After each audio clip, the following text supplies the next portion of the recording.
Good morning students. आज हम class 8 की कबीर दास की साखियाँ पढ़ेंगे जो कबीर जी ने लिखी हैं। आइए पहली साखी पढ़ें। जाति न पूछो साधु की, जो पूछो तो ज्ञान, मोल करो तरवार का, पड़ा रहने दो ज्ञान।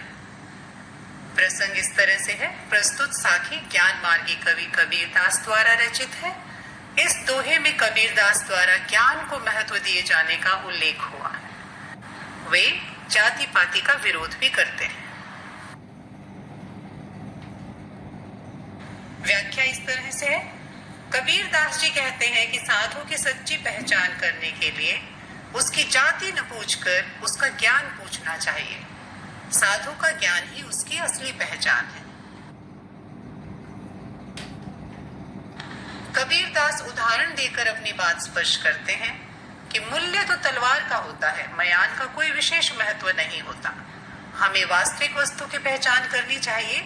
ज्ञान से ही ईश्वर की प्राप्ति होती है। दूसरी साखी है। आवत गारी एक है, उल्टत होई अनेक, कह कबीर नहीं उलटिए, वही एक की एक। प्रसंग ऐसे रहेगा। प्रस्तुत साखी ज्ञान मार्गी कवि कबीर दास द्वारा रचित है और व्याख्या है। कबीर दास जी इस साखी में कहते हैं कि जब गाली आती है, यानी कोई व्यक्ति किसी को गाली देता है, तब वह एक ही होती है। उसके उल्टा जवाब देने पर वह कई रूप ले लेती है।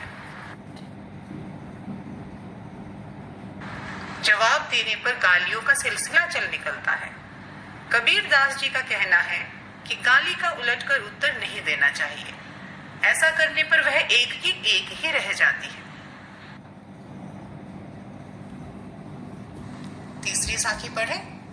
मानो तो कर में फिरे, जीभे फिरे मुख माही, मनवा तो चहु दिसी फिरे, यह तो सुमिरन नाही। प्रसंग है। प्रस्तुत साखी कबीर दास द्वारा रचित है। कबीर माला फेरने को निराढोंग बताते हुए इसे निरर्थक बताते हैं।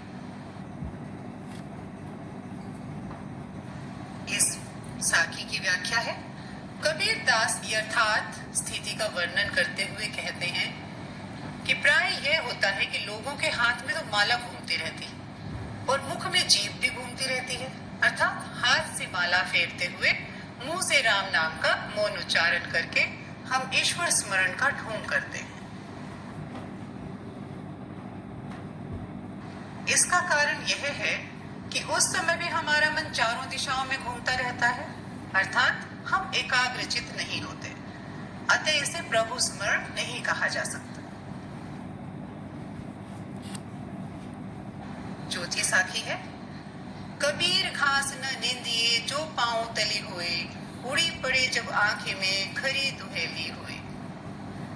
प्रसंग है। प्रस्तुत साखी ज्ञान मार्गी कवि कबीर दास द्वारा रचित है और व्याख्या इस तरह से है।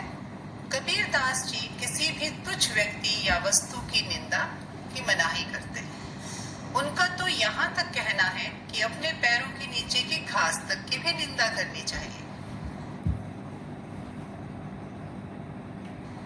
इस व्यर्थ प्रतीत होने वाली घास का तिनका तक हमें परेशान करने को काफी है। जब यह तिनका उड़कर हमारी आंख में गिर जाता है, तब आंख बहुत दुखने लगती है। अगली साखी है। जग में बैरी कोई नहीं, जो मन शीतल होए, या आपा को डारी दे, दया करे सब कोई।